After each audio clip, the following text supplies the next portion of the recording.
आज Doubtnut app download करें। Doubtnut पर अपने सभी गणित, रसायन विज्ञान, भौतिक विज्ञान और जीव विज्ञान के डाउट्स का करो सफाया। बस प्रश्न की फोटो खींचो, एक ही प्रश्न को क्रॉप करो और तुरंत वीडियो सोल्यूशन पाओ। अभी डाउनलोड करें। अभिकथन में दिया है कि स्थैतिक घर्षण अपनी सीमा म्यू एस गुना एन तक स्वतः समायोजित बल होता है, जहां का म्यू एस जो है वो स्थैतिक घर्षण गुणांक है। ठीक, तर्क दिया है कि कोई भी एफ एस अर्थात घर्षण बल जो है म्यू एस एन का प्रयोग केवल तभी तक करता है जब स्थैतिक घर्षण का अधिकतम मान जो है वह भूमिका पे आता है। ठीक है, तो दिए गए प्रश्न में हमको करना क्या है कि तर्क और अभिकथन दोनों का सत्यापन करना है, देखना है दोनों सत्य है अथवा नहीं। यदि दोनों सत्य हुए दोस्तों तो हमको ये भी देखना है कि अभिकथन जो है उसके लिए सही व्याख्या तर्क करता है अथवा नहीं। उस आधार पर हम बताएंगे कि दिए गए विकल्पों में से कौन सा विकल्प सत्य है और कौन सा विकल्प सत्य नहीं है। ठीक है, अभिकथन में दोबारा चलते हैं। क्या कहा गया है कि स्थैतिक घर्षण अपनी सीमा म्यू एस गुना एन, जहां म्यू एस क्या है ये हमको पता होना चाहिए।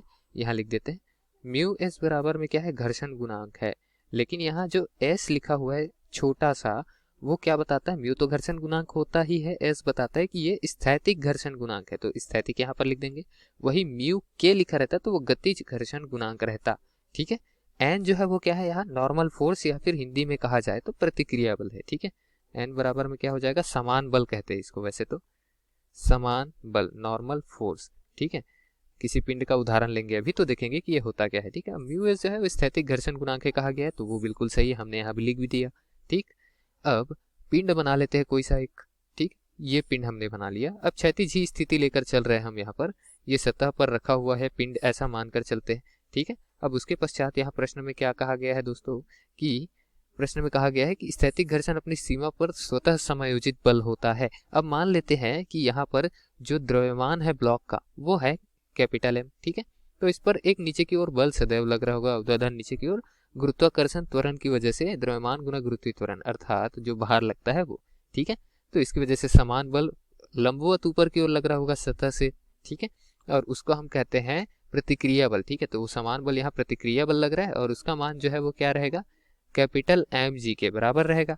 ठीक, अब बल हम इस ओर लगा दे कोई सा बल, बाह्य बल, तो घर्षण बल जो है वो सतह पर विपरीत दिशा पर लगेगा, सतह पर लगेगा, ध्यान रखिए, संपर्क सतह पर उस लगाए गए बल के विपरीत दिशा पर लगेगा और उसका मान जो है वो घर्षण बल का मान कहाँ रहेगा, अधिक, मतलब घर्षण बल का मान या तो कम रहेगा या बराबर रहेगा म्यू एस गुना एन के, जहाँ म्यू एस जो है वो यहाँ स्थैतिक घर्षण गुणांक है और एन जो है वो समान बल है, तो इन दोनों के गुना के या तो बराबर रहेगा या कम रहेगा। और शर्त ये रहेगा कि जो बल हम लगा रहे हैं उस बल का मान जो है वो क्या रहना चाहिए, वो भी म्यू एस के बराबर, म्यू एस गुना एन के बराबर या उससे कम होना चाहिए, तब तक लगेगा केवल। यदि अधिक हो गया तो घर्षण बल कम हो जाएगा और लगाया गया बल अधिक हो जाएगा। असंतुलित बल की अवस्था पे ये ब्लॉक आगे की ओर त्वरित हो जाएगी और आगे गति करने लगेगी, तब गतिक घर्षण बल आएगा।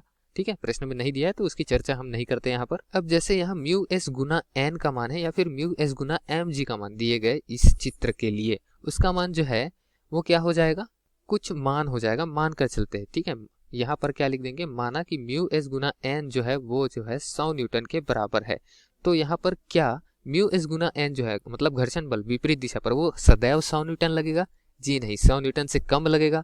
कितना लगेगा, जितना हम बाह्य बल लगा रहे उतना, बशर्त ये है कि क्या है शर्त हमारे पास में कि जो बल है बाह्य बल उसका मान भी म्यू एस गुना एन से कम होना चाहिए, अधिक नहीं होना चाहिए। जैसे कि यहाँ पर मैं लगा रहा हूँ 20 न्यूटन।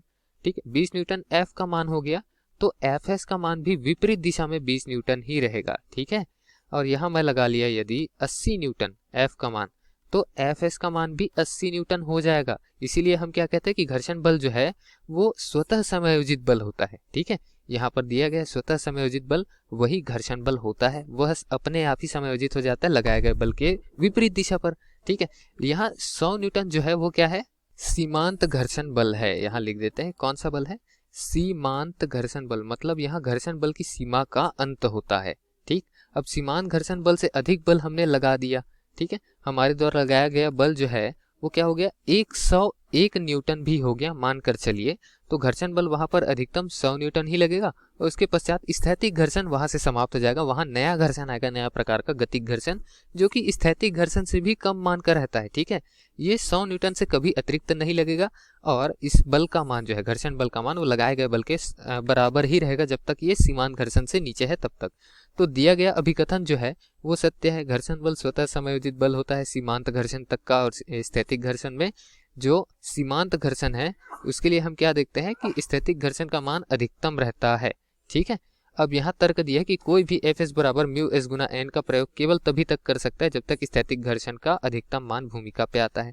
तो दोस्तों ये तर्क भी हमको सत्य दिया गया है। हमने Fs का मान सदैव क्या लिया है, बराबर लिया क्या म्यू एस गुना एन के? जी नहीं, Fs का मान जो है वो बराबर या फिर कम ये लिया है। ठीक है, ये चिन्ह और ये चिन्ह पे फर्क रहता है, तो हमने कौन सा चिन्ह प्रयोग किया, ये चिन्ह। ठीक है, अब विकल्प में दिया है ये चिन्ह, तो विकल्प जो है वो गलत दिया है।